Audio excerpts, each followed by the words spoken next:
Bonjour, bonjour à tous. Merci pour ceux qui se sont levés, qui sont venus jusqu'ici malgré le froid. Et merci aussi à ceux qui nous suivent en direct sur Internet. Donc aujourd'hui, je suis en compagnie du professeur Bertschik. Je vais peut-être te laisser te présenter. Oui, effectivement. Donc, j'ai enseigné à l'université de Genève jusqu'à il y a 5 ans.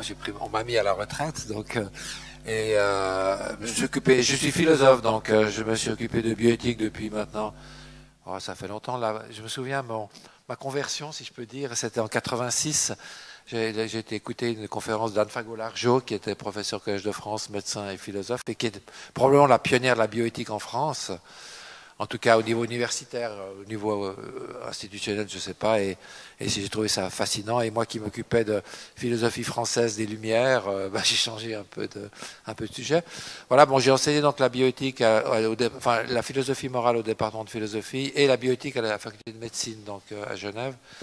Et donc depuis que je suis à la retraite, j'ai eu de la chance dans le sens où l'INSERM a pris contact avec moi et je suis maintenant au comité d'éthique de l'INSERM, ce qui me permet d'aller à Paris tous les mois et de continuer à travailler sur des questions intéressantes avec des gens intéressants, ce qui est quand même l'essentiel dans ce domaine-là. Voilà. Et la coopération avec le professeur Bertschik et le forum est si, on va dire, si forte qu'on ne sait pas si c'est le forum qui est fidèle à M. Bertschik ou si c'est M. Bertschik qui est fidèle au forum. En tout cas, on a toujours plaisir à l'accueillir et c'est vrai que finalement, apporter de la philosophie, de la réflexion philosophique au débat scientifique, je ne sais même pas s'il y a une meilleure définition de la bioéthique que celle-ci, puisque, comme on l'a déjà évoqué, notamment hier, c'est vrai que de plus en plus, on essaye, on espère enrichir et colorer un peu le débat scientifique, plus avec un débat philosophique, c'est-à-dire un débat d'idées, peut-être davantage qu'avec un débat de dogme, où on veut dire justement des idées qu'on ne peut pas ni contrarier ni mettre dans un débat. Et donc, c'est pour ça que la philosophie a bien entendu toute sa place dans la question biologique. Et au-delà même, je pense que c'est consubstantiel l'un de l'autre. Et je peux compléter, je vais peut-être parler de moi encore 30 secondes. C'est vrai, j'ai pas été. Il y a une tradition dans la philosophie française qui remonte en partie à Sartre ou Science. Sartre et Heidegger, enfin Heidegger est allemand, mais je dirais dans la tradition franco-allemande, qui a quand même été assez dominante après la dernière guerre, et même un peu avant, puisque Sartre était dans les années 30, sauf erreur, à Berlin, et qui, dans le fond, une conception où science et philosophie sont plutôt opposées. Alors évidemment il y a la fameuse phrase de Heidegger qui à mon avis est un peu pas très glorieuse pour la philosophie, mais dire que la science ne pense pas, seule la philosophie pense, et que si on ne s'exprime pas en grec ancien ou en allemand, on ne peut pas philosopher. C'est le côté... je ne veux pas commenter cet aspect-là des choses. Moi, j'ai été éduqué dans la tradition plutôt catholique, c'est vrai, mais anglo-saxonne, où science et philosophie ont toujours fait très bon ménage, comme c'était le cas d'ailleurs dans la tradition française. Descartes est à la fois physicien, mathématicien et philosophe. Diderot, qui est un auteur dont on ne cite pas souvent dans le domaine scientifique, mais qui avait une connaissance scientifique. C'est un des auteurs de l'encyclopédie. Il a écrit des articles de physique, alors qu'on n'a pas fait autant de bruit que ceux de Leibniz ou que ceux de Euler, mais qui étaient des philosophes. Et moi, j'ai toujours pensé qu'on ne peut pas faire de la philosophie si on n'a pas une connaissance, il ne faut pas être un savant, j'entends, mais une connaissance suffisante des sciences pour éviter, disons, pour cadrer un peu le discours, puisqu'on veut quand même parler de la réalité. Et puis, moi, c'est les réflexions que je me fais, mais de plus en plus, les connaissances étant de plus en plus pointues, de plus en plus précises, j'ai l'impression, en tout cas, quand j'écoute des émissions, quand je lis des livres, qu'il y a justement cette distinction qui s'opère entre science, entre scientifique et philosophe, alors qu'avant, les deux étaient parfaitement entremêlés. Et je crois que c'est parce que cette distinction s'opère aussi que la bioéthique est de plus en plus nécessaire. Parce que les scientifiques font leur boulot de scientifique, c'est-à-dire qu'ils dévoilent le réel, comme vous venez de dire, mais finalement, qui c'est qui dévoile le réel? Ce sont des êtres humains, pour des êtres humains, et si ce n'est pas associé conjointement à une démarche philosophique, eh bien je crois que l'approche scientifique est risquée. On ne va pas reciter Rabelais comme on le cite à chaque dissertation de philosophie de terminale S ou L, mais bon, bien entendu, je crois que c'est vraiment nécessaire d'apposer un raisonnement scientifique à un raisonnement philosophique. D'ailleurs, j'ai envie d'avoir votre avis, peut-être pour ceux qui étaient présents hier, et partager avec vous un sentiment sur la conférence par rapport aux données médicales, les données biomédicales, donc les data, les big data, la propriété des données personnelles qu'on laisse sur Internet. Je voulais savoir si parmi les gens qui ont assisté ou parmi les gens qui n'ont pas assisté, vous avez eu un ressenti particulier lors de cette conférence ou si ça vous a évoqué des questions spécifiques. Sinon, Parce que par rapport à hier, on a parlé de... Comment c'était Non, mercredi. C'était éthique IA. C'est quoi ça? Intelligence. IA, c'est intelligence artificielle. Et éthique, c'est une association ou qu'est-ce que c'est?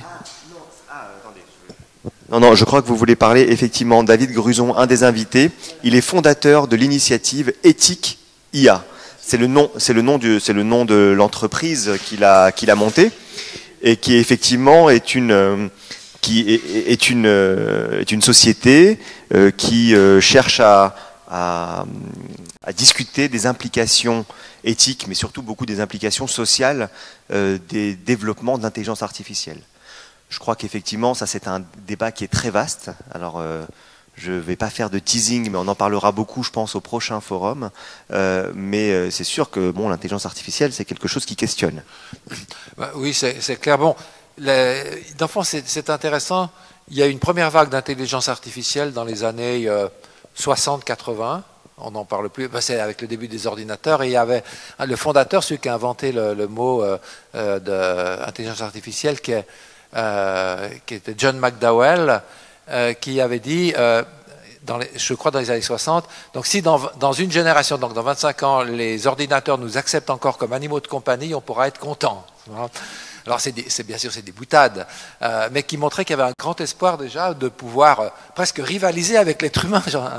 Ça ne s'est pas réalisé à l'époque. Maintenant, évidemment, avec les big data, les ordinateurs sont construits différemment. On a une puissance de calcul qui permet des choses absolument faramineuses. Et la question se repose. Je vous donne juste une petite anecdote qu'on raconte souvent. Vous avez dû entendre parler, dans les années 90, il y avait l'ordinateur Deep Blue qui avait battu Kasparov aux échecs. C'était déjà une sorte de révolution, même si on s'y attendait, parce que les échecs, somme toute, il y a un nombre fini de possibilités de jouer, donc une machine est capable d'emmagasiner tout ça. Mais pendant longtemps, on aurait pensé que pour gagner une partie d'échecs, il faut être très intelligent. Or, la machine donc, était de ce point de vue-là très intelligente. Et puis, dans les années 2000, il y a eu un nouvel ordinateur, AlphaGo, qui a battu les plus grands joueurs de Go mondiaux. Et là, c'est déjà beaucoup plus intelligent, si on peut dire, puisque le nombre de possibilités dans le jeu de Go, elle est beaucoup plus importante et n'a plus que d'atomes dans l'univers. Donc c'est impossible de donner à la machine toutes ces informations. Donc la machine a dû réfléchir un peu plus comme un être humain. Et le dernier, ça date de quelques années, dont le nom de l'ordinateur... C'est Watson. Non, c'est Liberio, je crois. Mais enfin, peu importe le nom. On lui a appris à jouer au poker. Alors ça paraît être un jeu simple, le poker, mais en fait c'est un jeu beaucoup plus subtil que les autres jeux parce qu'il y a peu de mécanique et la machine a appris à bluffer toute seule. Alors je vais me permettre de compléter un petit peu, puisque à mon sens, et on reviendra après sur l'idée d'intelligence artificielle parce que je pense que ça mérite d'être débattu. Mais la dernière révolution qui moi m'a encore plus étonné, c'est celle de Watson. Watson qui est l'intelligence artificielle de Google, je crois. Non, Watson, c'est Microsoft. Enfin, voilà, peu importe. Mais en fait, ce qui s'est passé avec Watson, c'est que vous vous souvenez de Deep Blue, hein, on en a parlé. Donc, c'était le premier à avoir gagné une partie d'échecs contre le premier joueur mondial humain. Et en fait, ce qui s'est passé, c'est qu'on a utilisé un autre système d'intelligence artificielle avec un système d'auto-apprentissage. Et à la différence de Deep Blue, à qui on a fait apprendre des millions et des milliers de parties d'échecs célèbres, d'ouverture, etc., Watson s'est auto-programmé en 6 heures et a gagné quasiment toutes ses parties contre Deep Blue. Donc ça, c'est pour vous dire que là où Deep Blue a dû emmagasiner un nombre pharaonique d'informations, voilà, lorsqu'on a simplement donné les règles à l'ordinateur Watson, et Watson a lui-même auto-appris à partir de quelques éléments les règles des parties d'échecs, n'a observé aucune partie d'échecs avec un être humain et a gagné quasiment toutes ses parties contre. Donc vous voyez qu'il y a effectivement une évolution qui est à la fois rapide, qui peut donner le vertige. Mais je crois que c'est particulièrement important, mais j'ai envie de vous laisser la parole sur ces questions-là. Mais je crois que c'est particulièrement important de remettre en question ce que c'est que l'intelligence. Et surtout ce que c'est, parce que d'un côté il y a l'intelligence artificielle, je pense que le terme, il faudrait qu'il soit rediscuté, mais à la limite, le côté intelligence, ça ne me dérange pas. La fourmi a une forme d'intelligence aussi. Mais j'aimerais surtout qu'on discute cette mise en parallèle qu'on effectue souvent entre l'intelligence artificielle et l'être humain. Tout à fait. Donc pour le poker, c'était aussi la même chose. On lui a donné les règles, qui sont assez simples, et il a appris tout seul aussi, il a appris à bluffer, ce qui est intéressant parce que c'est une attitude qui nous apparaît comme très humaine d'une certaine manière.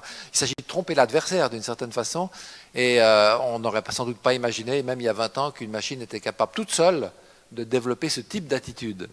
Voilà. Il y a du bluff, et notamment pour les échecs, ce qui a été montré, c'est qu'il y a aussi de la créativité. C'est-à-dire des approches qui ont totalement décontenancé les observateurs extérieurs. Donc c'est vrai que ces différents éléments dont on pensait peut-être qu'ils étaient spécifiques à l'être humain ne le sont pas nécessairement. Maintenant, après, quand on prend un peu de recul, vous allez me dire ce que vous en pensez, mais enfin, en tout cas, le bluff et la créativité, à mon avis, sont loin, mais très très loin d'être spécifiquement propres à l'homme de manière générale. Ce sont des éléments qu'on retrouve dans beaucoup d'espèces animales également, et qui ne souffrent pas forcément la comparaison avec l'être humain. Moi j'ai un grand doute face à la créativité de l'intelligence artificielle. Donc vous avez dit, donc c'est une programmation, on rentre des données, et ensuite la machine interagit en fonction des données qu'on lui a données. Mais que la machine soit capable d'elle-même de créer de nouveaux scénarios, entre guillemets, au scénario, moi j'ai des doutes parce que je me demande si ce n'est pas la qualité du programmateur qui fait la différence. Ce n'est pas forcément la machine, mais c'est l'homme. Moi, je vais juste vous poser une question. Comment vous faites-vous pour créer une idée ? Pour avoir une idée, qu'est-ce qui se passe, à votre avis, quand vous créez une idée ?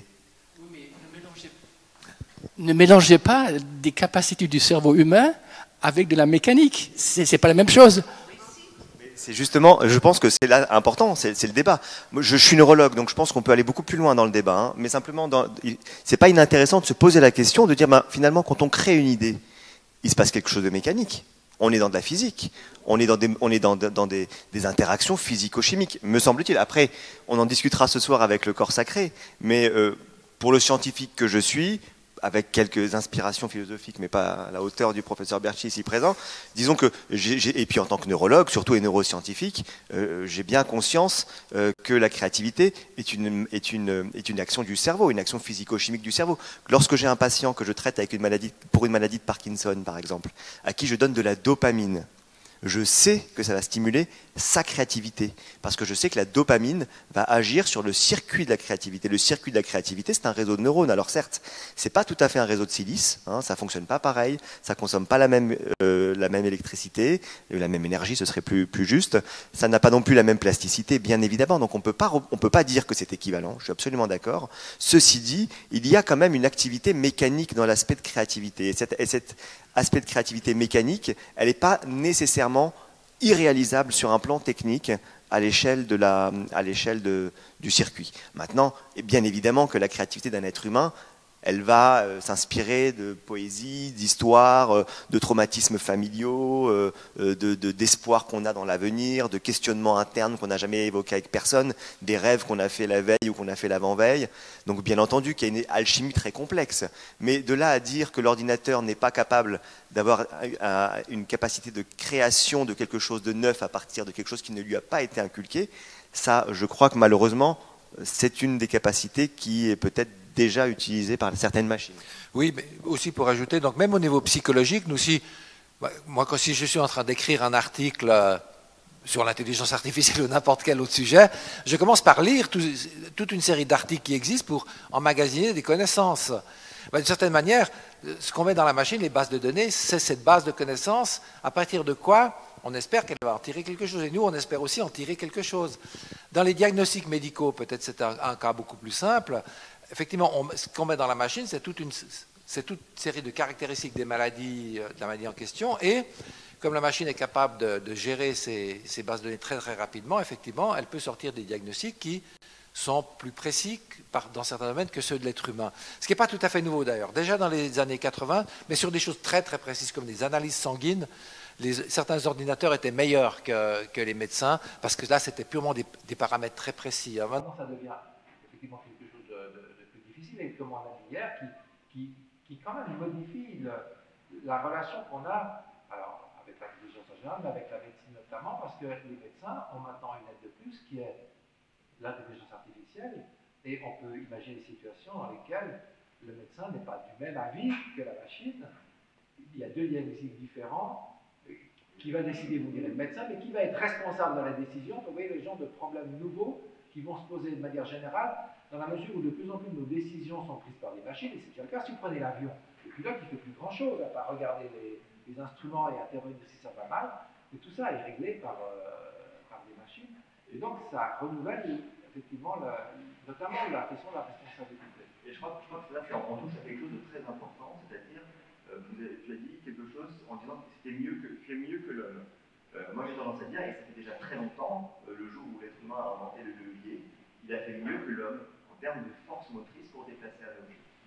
Aujourd'hui, dans une approche un peu, on va dire, moniste, matérialiste, dont on pourra discuter après, la machine fait mieux sur certaines compétences physiques du cerveau.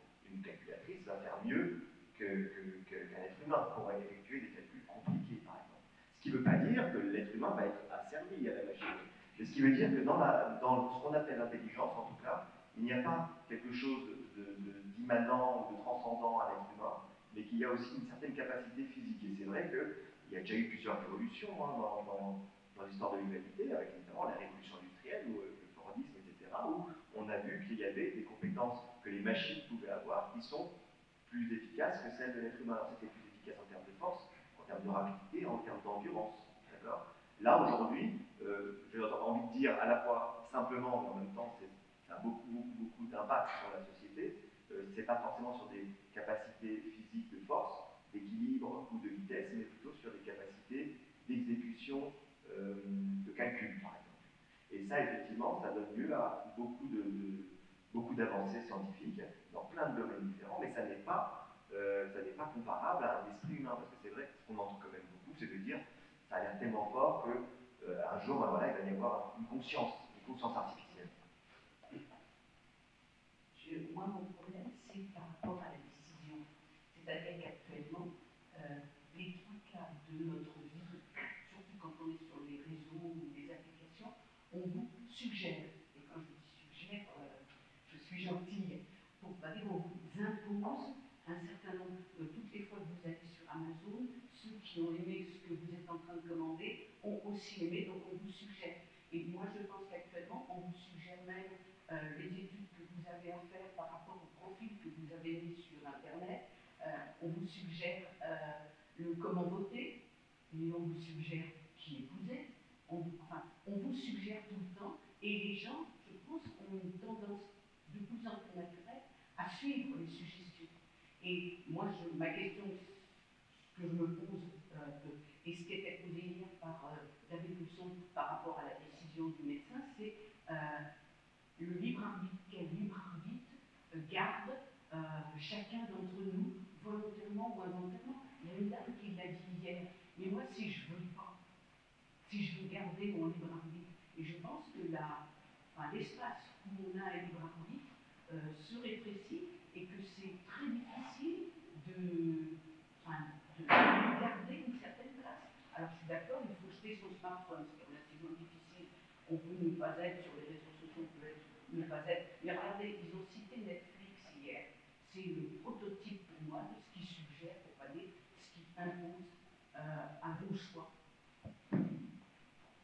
Voilà, la distinction entre, juste un commentaire, entre suggérer et imposer est toujours ténue. Hein. On l'a aussi, même dans le domaine médical, quand un patient ne veut pas faire ce que le médecin lui suggère. Hein.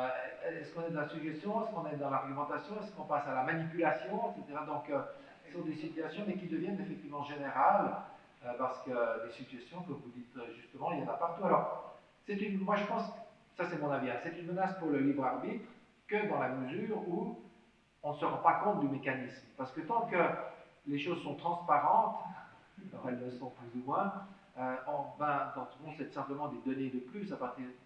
C'est pas sans danger non plus parce que ça, comme disait Leibniz, ça incline sans nécessité. Alors, on n'est pas obligé, mais ça nous pousse quand même dans une certaine direction. Et surtout, ce qui m'apparaît un peu plus pervers, c'est que ça nous supprime des occasions qu'on ne voit plus parce qu'on ne nous le suggère plus du tout, on ne fait plus la recherche nous-mêmes, et donc on va toujours dans le même sens. Et ça, c'est mauvais, peut-être pour le libre arbitre, je ne sais pas, mais en tout cas pour l'esprit critique, c'est pas bon. Alors, peut-être pas seulement pour l'esprit critique, je vais vous laisser parler juste un instant, mais qui utilise Gmail ici, par exemple, hein, voilà. Bon, peut-être pas, mais est-ce que vous avez remarqué une modification récente sur Gmail? Donc Gmail, c'est la messagerie de Google, hein, qui est fréquemment utilisée. Vous n'avez peut-être pas remarqué, mais quand vous recevez un mail, Gmail vous suggère une réponse. Vous n'avez pas observé? En bas, il y a marqué « Non merci, c'est super, ok le rendez-vous, c'est d'accord pour le rendez-vous ». Donc il y a plusieurs choses. D'abord, effectivement, ça vous suggère une réponse. En plus, et ça on va le laisser de côté parce que c'est un débat qui est trop complexe, mais quelque part on se dit, il y a quand même un logiciel qui a conscience de ce qu'on m'a écrit, et que ce logiciel, c'est quand même Google. Bon, mais ça, on va dire que c'est un autre problème, et ça, ce serait trop long d'en parler. Et juste par rapport à ce que vous disiez, je trouve que vous avez dit des choses extraordinairement justes. Et moi, j'ai donc des enfants, et vous connaissez peut-être Spotify. Donc Spotify, c'est un peu le Netflix de la musique. C'est une plateforme qui vous propose plusieurs millions de titres de musique différents.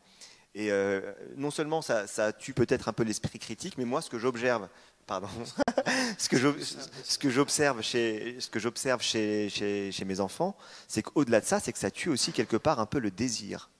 Puisque à force d'être dans cette bulle où on nous propose toujours les mêmes musiques, on a cette impression, et adulte comme enfant, mais l'adulte a un peu plus conscience du mécanisme. Et donc du coup, on peut le critiquer un peu plus. Mais ça nous donne l'impression, parce qu'on nous oriente toujours au bout de 2-3 chansons vers quelque chose qu'on connaît déjà.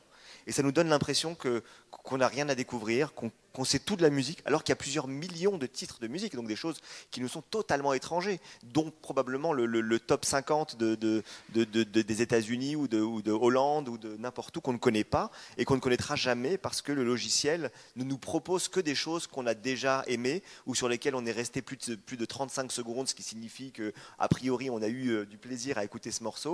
Et donc il nous propose que des morceaux avec des tonalités proches ou avec des choses proches. Et donc effectivement, c'est vrai. Et moi j'ai ressenti ça aussi hier à la conférence sur les data que j'ai animé avant de partir faire présenter Axel Kahn ici. Et moi j'ai eu ce sentiment un peu de frustration de me dire, voilà, tout ça, ça se fait un peu par devers nous quand même, mine de rien.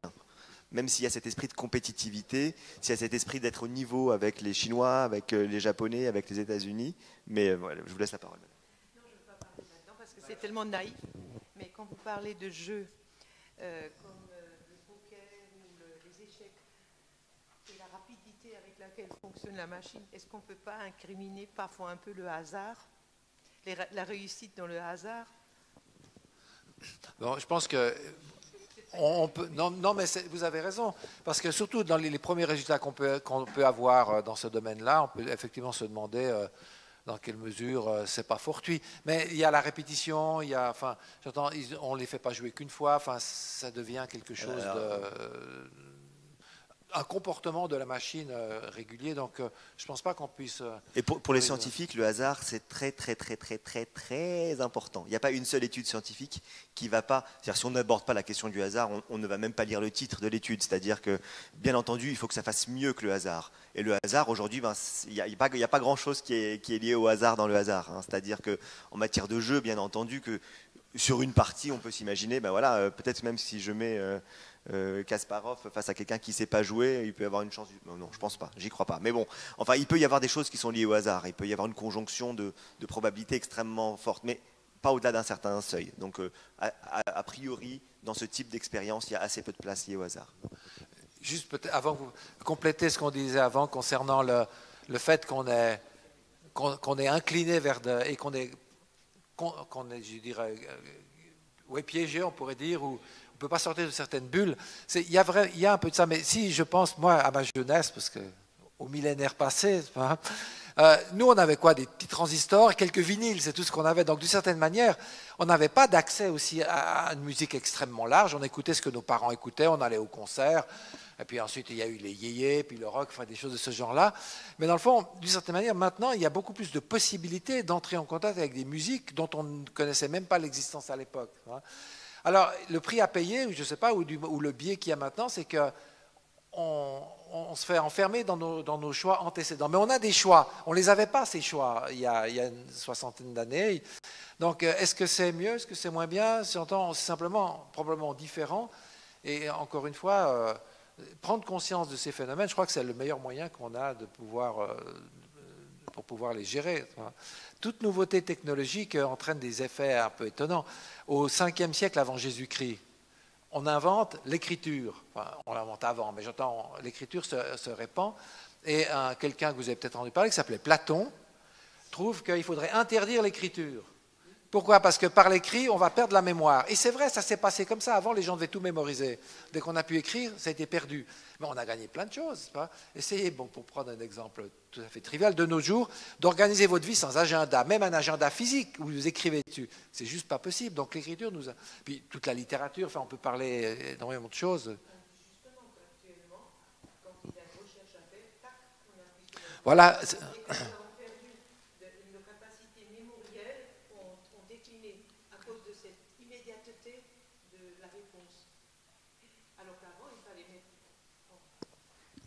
C'est fini, j'ai tout dit. Non, mais vous avez raison. Les capacités humaines évoluent en même temps que la technologie évolue. Est-ce que c'est un bien, est-ce que c'est un mal? C'est très difficile de le dire sur le moment. Après coup, on se rend compte que, effectivement, l'écriture, l'imprimerie, c'était des inventions géniales. Puis celles qui n'étaient peut-être pas géniales, on les a oubliées. Que va être la génération dans un siècle ou dans un demi-siècle? Quelles seront être ses capacités? On ne sait pas très bien. Vous connaissez l'étude peut-être sur les chauffeurs de taxi londoniens, qui ont une partie du cerveau liée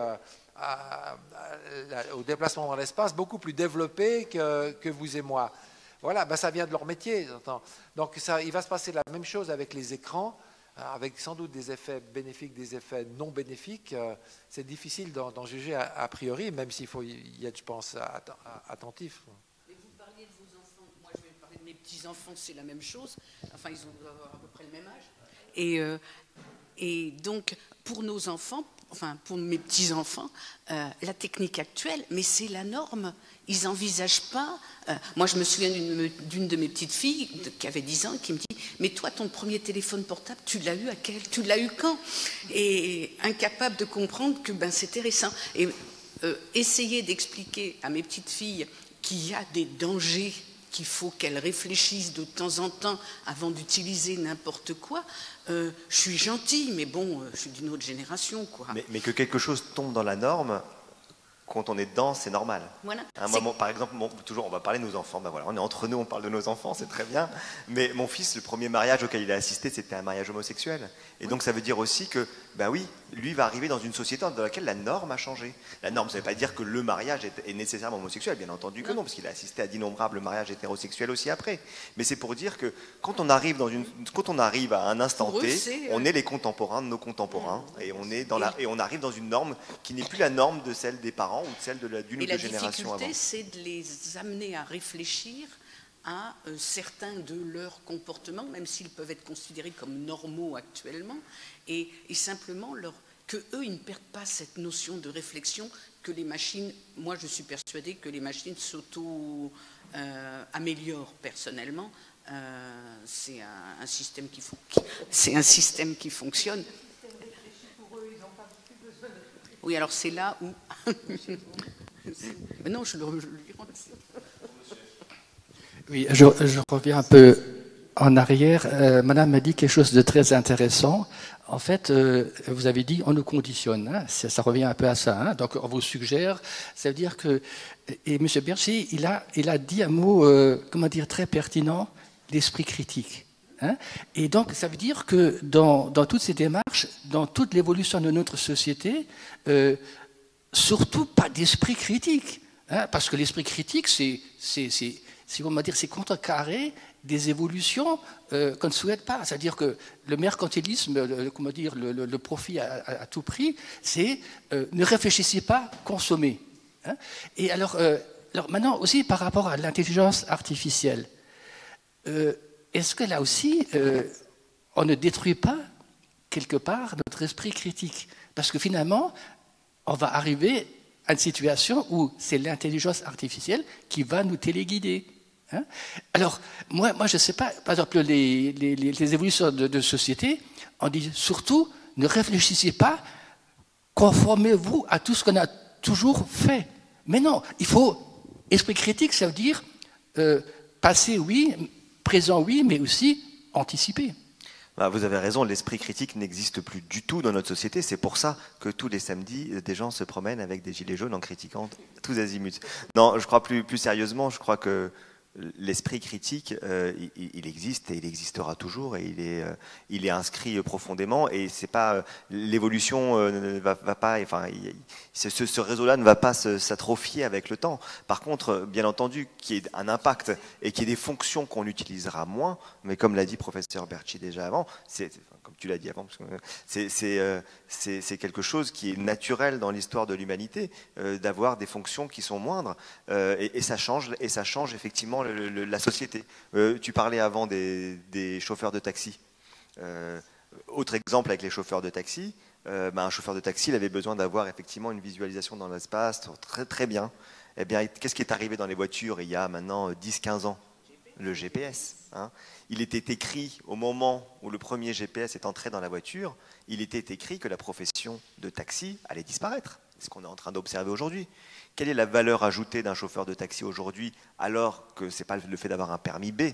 Le permis B, il y a plein de gens qui l'ont, le permis B. Après, être sympathique ou antipathique, ce n'est pas non plus spécifique d'une profession en soi. Ça veut dire que ce changement de paradigme, qui n'est pas vraiment un changement de paradigme, mais cette évolution de certaines techniques, va effectivement induire, non pas une baisse de l'esprit critique, mais peut-être une moindre utilisation de certaines facultés, ce qui ne veut pas dire qu'on va naître, que les enfants qui vont naître n'auront pas cette faculté au départ possible.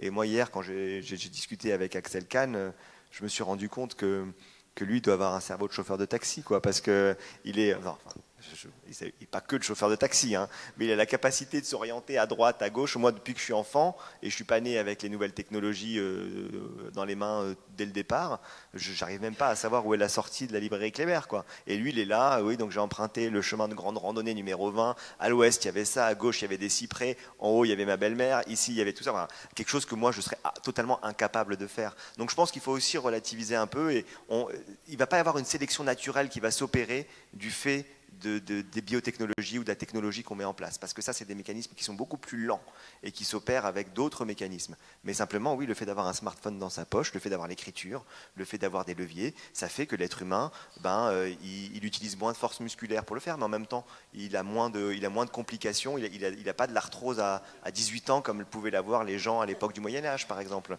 Il va vivre bien des années de plus, alors parce qu'il marche moins aussi. Alors, parce qu'il marche moins, il va aussi avoir des problèmes cardiovasculaires. Mais comme il s'alimente différemment parce qu'il a un micro-ondes, il va aussi avoir moins de bactéries et moins mourir de problèmes bactériens, par exemple. Donc voilà, c'est pour vous dire que c'est toujours un peu compliqué de tout mettre en parallèle et de dire non, ça va altérer l'esprit critique. Je crois que voilà, il est possible que ça ait un impact sur certaines choses, le fait de suggérer, on en a parlé, sur le désir aussi, hein, sur le désir d'apprendre des nouvelles choses. Et je crois que c'est pour ça qu'il faut qu'on se pose tous les questions, comme on est en train de le faire, pour ne pas être passif. Et moi, c'est cette impression que j'ai eue hier dans la conférence, c'est de nous dire, ben voilà, on a fait quelque chose, ça s'appelle le Health Data Hub.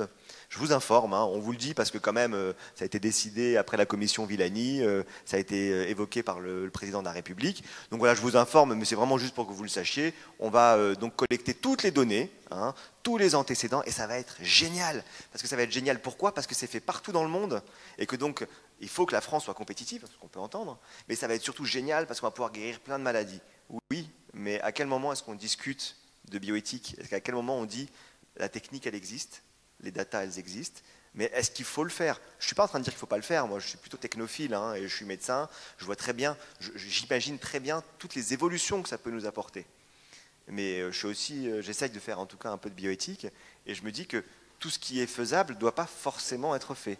Je ne suis pas en train de dire qu'il ne faut pas le faire, mais en tout cas j'ai l'impression on consulte assez peu la bioéthique. Enfin, c'est l'impression que j'ai eue à ce moment-là, c'est de dire, voilà, non, il faut le faire parce que la Chine le fait, et que si la Chine le fait et que nous, on ne le fait pas, on va se retrouver à la traîne, et ça va être une catastrophe.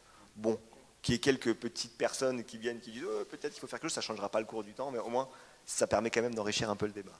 On a des trimestres de retard, j'ai bien aimé ça. On n'a pas dit on a des années de retard, ça se calcule par trimestre.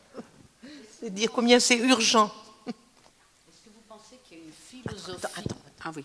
Est-ce que vous pensez qu'il y a une philosophie derrière toutes ces créations? Est-ce que la Silicon Valley, les gens qui sont dans la Silicon Valley, est-ce qu'ils ont une philosophie de ce qu'ils veulent apporter ou imposer au monde? Alors bon, la Silicon Valley, c'est pas complètement unifié, mais on a vu avec Elon Musk, enfin ces gens-là, qu'ils ont des liens avec ce qu'on appelle des fois le transhumanisme, donc qui est aussi un terme qu'il ne faudrait pas trop utiliser, parce qu'on met n'importe quoi là-dessous, de la simple prise d'une pilule pour améliorer sa mémoire, hein, ou des petits appareils électroniques pour ça, qui marchent pas très bien d'ailleurs, jusqu'à l'idée de changer l'être humain, de faire en sorte que les êtres humains du futur ne seront plus des êtres humains. Voilà, moi je pense qu'effectivement, mais ils sont technophiles, comme on le dit souvent, voire techno-enthousiastes. Ils pensent qu'effectivement, la technologie va permettre de résoudre nos problèmes. Et il y en a même, alors je ne dis pas que c'est la Silicon Valley, mais des auteurs qui pensent que, vous savez, on a des problèmes de réchauffement climatique, il y a juste un président d'un pays assez lointain qui n'a pas compris, et qui, comme il fait moins 50 à Chicago, pense qu'il faut vivement le réchauffement climatique pour que la température monte. Je suis daltonien. Donc, que même pour résoudre, l'être humain tel que vous et moi, nous sommes incapables de résoudre ces problèmes, et qu'il faut l'avènement d'un être post-humain qui va enfin résoudre les problèmes que nous, les êtres simplement homo sapiens, avons créés. Bon, il y a un côté du fantasme, il y a de la rhétorique là-dedans, mais c'est vrai que ce sont des gens qui pensent que la technologie va résoudre, c'est la technologie qui va résoudre l'essentiel de nos problèmes. On peut dire c'est ça. Mais je crois par rapport à la question que vous avez posée, il y avait peut-être encore quelque chose d'autre derrière, sur lequel j'aimerais revenir un peu. Il y a une double politique, si vous voulez. Il y a une fausse politique et une vraie politique. La fausse politique, pourquoi je dis que c'est une fausse politique? Parce que c'est une croyance. Il y a effectivement ce que tu disais, c'est-à-dire l'idée du transhumanisme, l'idée qu'on va vivre 1000 ans. Ça, Jean-Gabriel Ganassia, qui malheureusement n'était pas présent hier, parce qu'il a eu malheureusement une impossibilité, a écrit un livre qui s'appelle Le mythe de la singularité. Et lui, c'est vraiment quelqu'un qui connaît bien l'intelligence artificielle. Et en fait, l'idée, c'était vraiment de dire que le transhumanisme tel qu'on a pu l'explorer, il y a le forum il y a 2 ans ou 3 ans, c'est un dogme, c'est une croyance, c'est une croyance religieuse qui prend et qui emprunte tous les éléments religieux. Elon Musk, quand on l'entend, il a un discours que peut avoir un rabbin, un imam ou un prêtre. Mais il faut pouvoir le décortiquer un peu, parce qu'il y a effectivement des choses qui s'interfacent entre. Ça, c'est la première politique. Et la deuxième politique, et là je pense que c'est hyper important de le savoir, c'est une politique de bilan trimestriel. C'est-à-dire c'est une politique financière. C'est-à-dire que ce sont des entreprises qui sont dans un système capitaliste. On n'est pas là ni pour critiquer le système libéral ou capitaliste, mais dire il faut bien comprendre que les entreprises comme Google, Microsoft sont des entreprises qui fonctionnent sur les bilans trimestriels, c'est-à-dire qu'ils ont besoin, donc ils fonctionnent à très court terme. Il y a cette croyance qui leur fait dire que dans 30 ans, la machine sera au niveau de la conscience. Tous les neurologues du monde, tous les neuroscientifiques du monde, tous les chercheurs en biologie du monde vous diront que c'est du délire, qu'à moins de trouver quelque chose qui... Enfin, c'est de la science-fiction. Je ne dis pas qu'il y a pas, il y a des améliorations, il faut les voir en face. Il va y avoir un changement profond de l'emploi. Mais cette idée de dire que la machine, que l'être humain, qu'on va solutionner tous les problèmes, que l'être humain va vivre éternellement, etc., on n'est pas du tout dans de la science, mais on est extrêmement loin de la science. Donc il y a 2 politiques. Mais je ne crois pas qu'il y ait par contre de politique complotiste, de dire ben voilà ce qu'on veut, c'est la domination, etc. C'est une politique qui ne va pas beaucoup plus loin que le trimestre, ou que l'année, ou que les 2 ans, ou que les 3 ans, ou que les 5 ans, parce qu'on sait que dans 5 ans, il va y avoir le super produit qui va sortir, que ça va générer du chiffre. Et je ne crois pas qu'il y ait forcément derrière une politique, qu'ils se réunissent comme les protocoles du sage de Sion dans le cimetière du cimetière de Prague, et qu'ils réfléchissent à la domination future du monde. Pas du tout. C'est des entreprises, elles ont une vision à long terme, mais cette vision à long terme, elle est de l'ordre de 10 ans, de 15 ans, elle n'est pas de l'ordre de 100 ans d'un projet incroyable. Il y a quand même la dimension financière, et on sait que ce sont des structures qui sont fragiles. Il suffit d'un mauvais scandale et Apple, Facebook, qu'on imagine être des géants inébranlables, peuvent s'effondrer et ils le savent très bien. On est dans un moment où même les choses qui paraissent complètement, qui ont un chiffre d'affaires équivalent au produit intérieur brut d'un petit pays, et ben on sait que ce sont des structures qui sont quand même très fragiles. Vous voyez des entreprises comme Kodak, etc., qui étaient des entreprises extrêmement florissantes. Il a suffi de rater un petit tournant de la technologie pour finalement être complètement à côté de la plaque.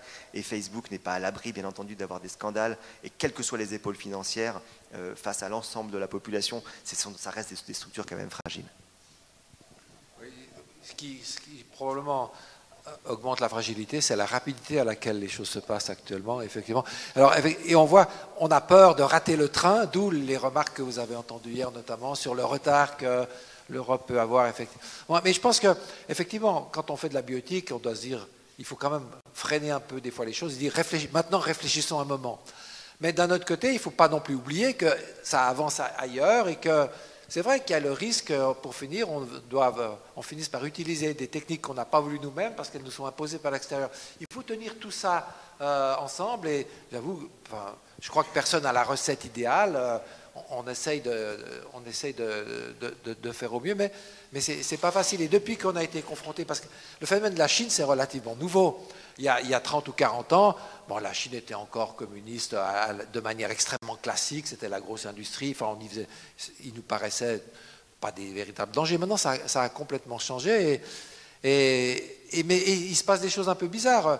Vous savez, les nouvelles techniques génétiques, technologies génétiques, CRISPR-Cas9, vous avez peut-être entendu parler de modification du génome. Alors, évidemment, en Chine, il y a eu quelques scandales, mais c'est intéressant, c'est des scandales même pour les Chinois. C'est-à-dire que les Chinois commencent en viennent à adopter les mêmes règles que, disons, que nous. Je dis que nous, entre l'Europe et les États-Unis, il y a aussi de grosses différences, hein, mais disons des normes plutôt occidentales. La question, alors le problème qu'ils ont, c'est que une chose c'est d'adopter une norme, une autre chose c'est de l'appliquer. Hein. Et là, j'ai une fois un chercheur chinois qui m'a dit dans le creux de l'oreille, nous on a les mêmes normes que vous, mais ça n'a pas d'importance si on ne les suit pas. Hein.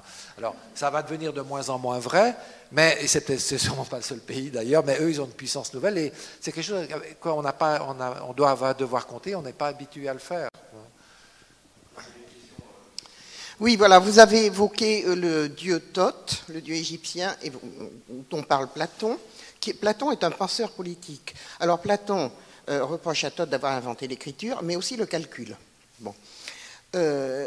Alors nous sommes ainsi, nous ne parlons plus de progrès, nous parlons d'innovation. Nous savons que tout cela est parfait dans certains domaines, par exemple dans le domaine de la chirurgie, où le chirurgien se trouve à son ordinateur et l'acte chirurgical d'opération se déroule de façon quasi parfaite. Maintenant, on évoque aussi ici la Chine.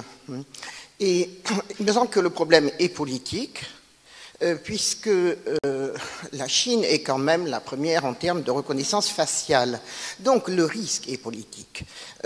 Cette reconnaissance faciale, elle va s'étendre un peu partout. Pas au Japon. Au Japon, il y a une grande résistance et il n'y a pas de collusion ou de confusion ou de collaboration ou de complicité entre les différentes institutions bancaires, policières, etc. ou politiques. Bon.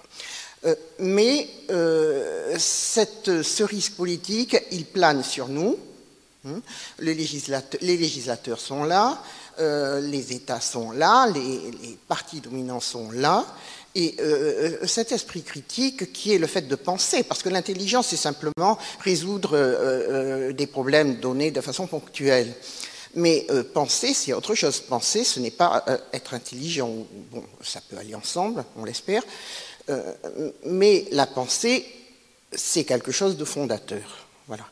L'intelligence, ça devient autre chose. Alors, donc je répète, depuis Platon, le risque est politique. On va s'engouffrer après la Chine dans des méthodes de flicage qui sont absolument inouïes. Vous traversez en dehors des clous quelque part à Pékin, un quart d'heure après, on vous a repéré au milieu de centaines de milliers de gens. Ça, c'est absolument insupportable. Voilà, c'est tout. Alors oui, on en a parlé hier. Il est évident que c'est évident qu'il y a des répercussions politiques. Mais il y a des répercussions politiques à d'innombrables niveaux. Mais c'est vrai que le côté le côté policier de l'État. Alors hier, madame, le débat d'hier soir, c'était justement sur le fichier national des empreintes génétiques. Donc on disait que finalement, en faisant des recoupements de parentèle, on avait quasiment un Français sur 5 qui était susceptible d'être identifié par le fichier. Il y a aussi eu des tentatives de modification récentes de la loi qui avaient fait penser, pour certains parlementaires, que peut-être ce fichier, plutôt que d'être un fichier de délinquants, ça pouvait être un fichier des gens honnêtes.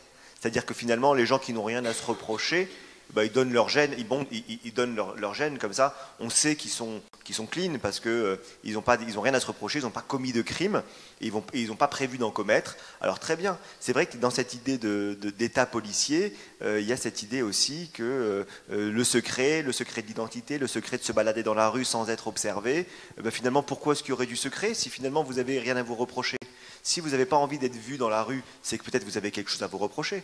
Alors oui, c'est vrai qu'on peut entendre quand il s'agit d'un criminel qui a tué des gens, par exemple, ben oui, ce serait bien de pouvoir l'observer et voir que son visage était là, ou alors les terroristes, comme c'est le cas. Mais c'est vrai qu'après, si c'est le mari qui va voir sa maîtresse, ou l'inverse, ou quelqu'un qui va, voilà, là, où est-ce qu'on met le curseur ? Et c'est vrai qu'en Chine, c'est tout à fait éloquent, c'est-à-dire que dans la citoyenneté, il y a une citoyenneté à point, il y a un permis à point du citoyen. Moi, j'ai eu du mal à le croire, parce que c'est vrai que moi-même, qui suis très, je l'ai dit avant, technophile, la reconnaissance faciale, c'est des choses qui m'intéressent beaucoup. Voilà, j'essaie de suivre l'actualité et m'imaginer que dans un pays, il pouvait effectivement y avoir un système de points avec un système de reconnaissance faciale dans les villes avec des caméras intelligentes. Je savais que la technique existait, mais je n'imaginais pas que des États allaient passer le cap. Bon, il y a des pays, malheureusement, dans lesquels la bioéthique n'est pas aussi... et pas la même. Alors ça ne veut pas dire qu'elle est moins bien ou pas, hein. Culturellement l'éthique n'est pas universelle, mais il est vrai que ce qui s'est passé notamment avec ce qu'on appelle les bébés OGM, ça s'est produit en Chine, ça sera probablement condamné par la Chine aussi, mais si ça s'est produit en Chine, c'est quand même qu'il y a une possibilité que ça soit produit là-bas. Juste peut-être pour compléter, c'est vrai, nous on a tendance, quand on parle de la bioéthique ou de l'éthique, dans le fond on est très quand même centré sur notre culture, c'est inévitable. Et il y a des études qui montrent des différences qui sont assez intéressantes, notamment avec l'Asie du Sud-Est. Vous savez, on pose facilement à des gens des dilemmes du style si pour sauver 5 personnes, je dois en laisser mourir une, est-ce que c'est admissible ou pas? Et on sait qu'en général, selon le scénario, les gens sont très réticents à sacrifier un individu pour un bien commun. Eh bien, la même expérience faite, c'était en Corée du Sud, montre qu'il y a beaucoup moins de réticence. C'est-à-dire que les Coréens du Sud ont tendance plutôt à privilégier le groupe par rapport à l'individu. C'est un peu schématique, comme je le dis, hein. Alors que nous, on a plutôt tendance à privilégier l'individu par rapport au groupe et à considérer notamment que l'État est simplement le produit des citoyens, d'une certaine manière, est redevable aux citoyens. Ce n'est pas une puissance qui est au-dessus de nous, comme le pensait déjà Platon, d'ailleurs, d'une certaine manière ou d'autres.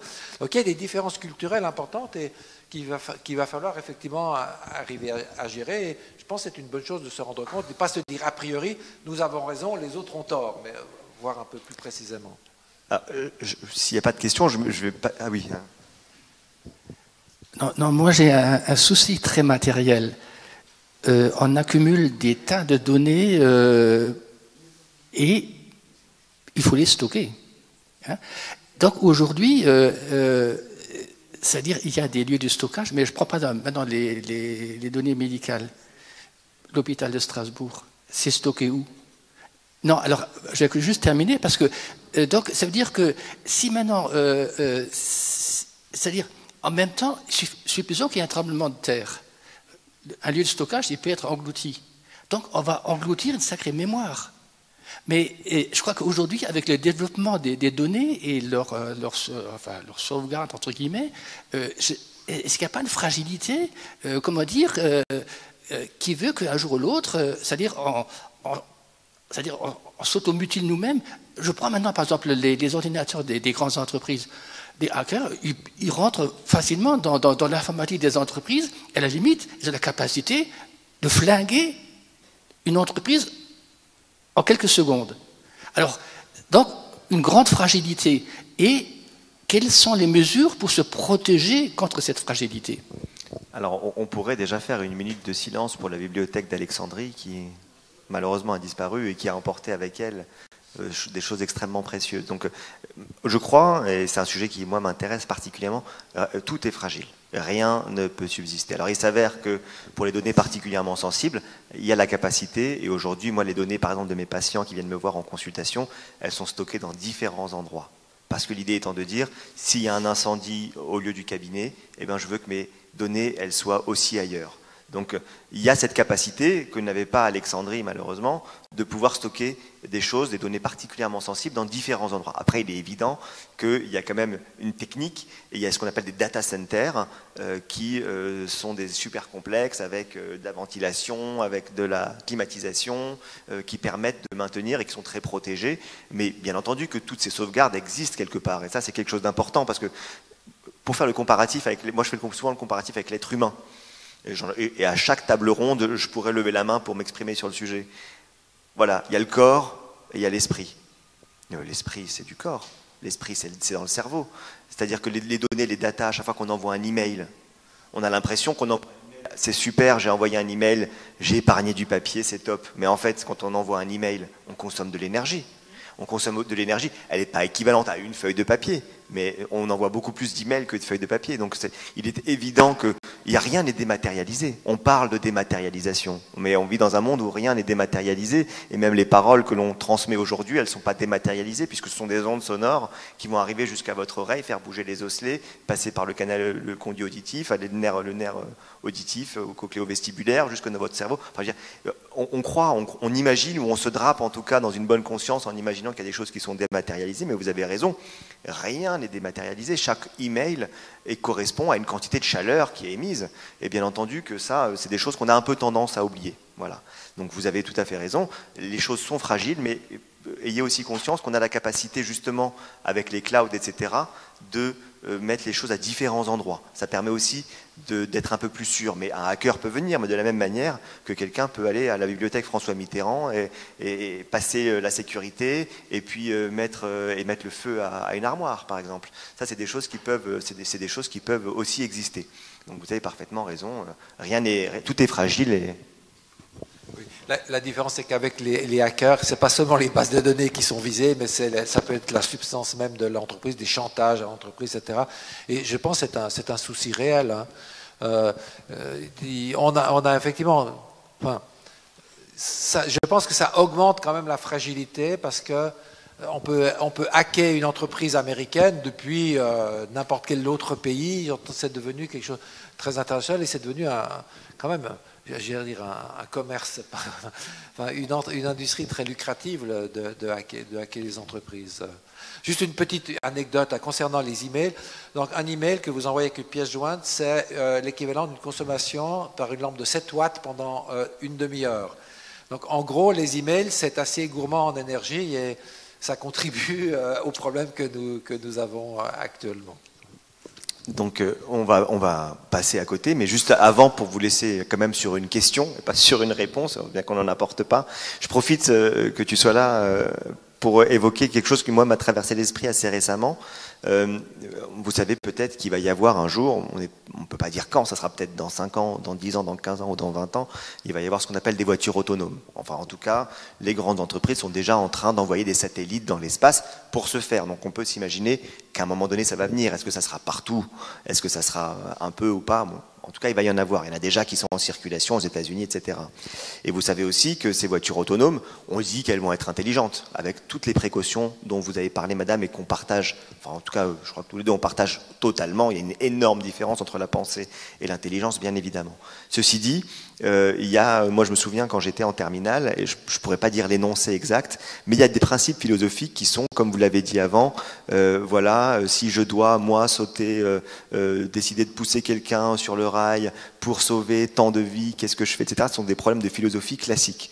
Sachez qu'au moment où je suis en train de vous parler, il y a des ingénieurs qui sont en train de modéliser cette question philosophique, parce qu'il va falloir y répondre quand on donne la conduite autonome à une voiture.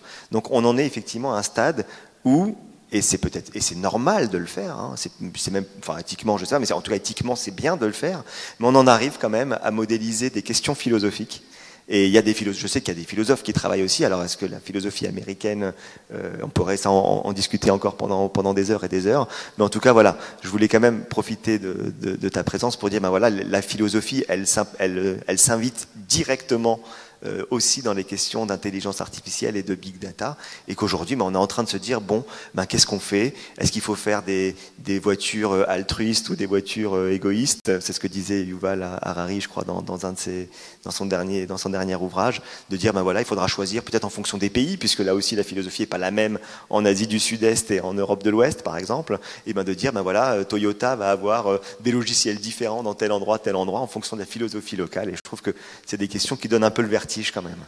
Oui, alors l'exemple en question, ce qu'on appelle le dilemme du wagon fou, le trolley problem en anglais, il a été inventé pas du tout dans ce domaine-là, mais il s'agissait de tester, dans le fond, une théorie qu'on appelle l'utilitarisme, qui pense qu'on peut sacrifier un individu pour un plus grand bien, puisqu'il faut maximiser le bien. C'est une philosophe anglaise qui avait imaginé l'idée, et puis ça a été repris par des neuroscientifiques qui ont testé, qui ont posé ces dilemmes à des sujets d'expérience et qui étaient sous IRM et pour voir ce qui se passait dans le cerveau. On s'est rendu compte que selon les versions, c'est pas la même chose, etc. Mais la discussion continue, effectivement. Ça s'est posé pour les voitures, pour les machines en général. Si un accident est inévitable, vaut-il mieux cracher la voiture et tuer 5 personnes en continuant tout droit, ou aller à droite sur le trottoir et tuer un passant qui était pour rien? Le problème, alors on se dit comment est-ce qu'on va modéliser ça? Mais on ne sait même pas comment nous, êtres humains, quelle est la bonne réponse. Donc ça devient extrêmement difficile de mettre dans une machine une réponse qu'on ne connaît pas nous-mêmes. Alors on pourrait dire, bon, mais mettons juste les données du problème et la machine va décider. Mais ça fait froid dans le dos à tout le monde, cette affaire-là. Donc je pense que du point de vue effectivement intellectuel et philosophique et éthique, c'est fascinant et c'est passionnant ces questions-là. C'est un peu plus inquiétant lorsque les choses vont être à bout touchant. Mais bon, on a le temps d'y réfléchir et je pense qu'effectivement, si on a les dilemmes que l'on a nous, si on met notre, entre guillemets, manière de réfléchir dans une machine, elle va avoir les mêmes problèmes et comment va-t-elle décider? Alors là, bon, on ne va pas rouvrir un autre débat, mais on s'est rendu compte que ces machines ne fonctionnent, c'est des algorithmes, mais qui fonctionnent sur des données. C'est pour ça qu'avec les big data, on peut les faire fonctionner de manière extrêmement efficace, parce qu'ils sont capables de maîtriser des quantités de données que nous sommes incapables de maîtriser. Mais si vous mettez des données biaisées, le résultat va être biaisé. Il y a le cas d'un programme dans lequel on avait entré toute une série de croyances de type plutôt raciste. Et ce logiciel s'est mis, je crois que c'est lié à Microsoft, mais je ne suis pas sûr, s'est mis à produire évidemment des résultats racistes et ils ont dû débrancher, si j'ose dire, la machine, parce qu'on s'est rendu compte que les machines peuvent être pires que la pire extrême droite qu'on puisse imaginer. Donc voilà, c'est tout ça pour dire qu'effectivement, il y a toujours plus de questions, et des questions auxquelles il n'y a jamais une seule réponse, évidemment. Et c'est pour ça que ça devient compliqué pour les machines, parce que de dire il faut donner telle réponse ou telle réponse, c'est juste pas possible. On a l'utilitarisme, voilà, c'est des choses qui sont à discuter. On peut pas dire c'est sûr et certain de manière universelle, ça sera cette réponse qu'il faut donner.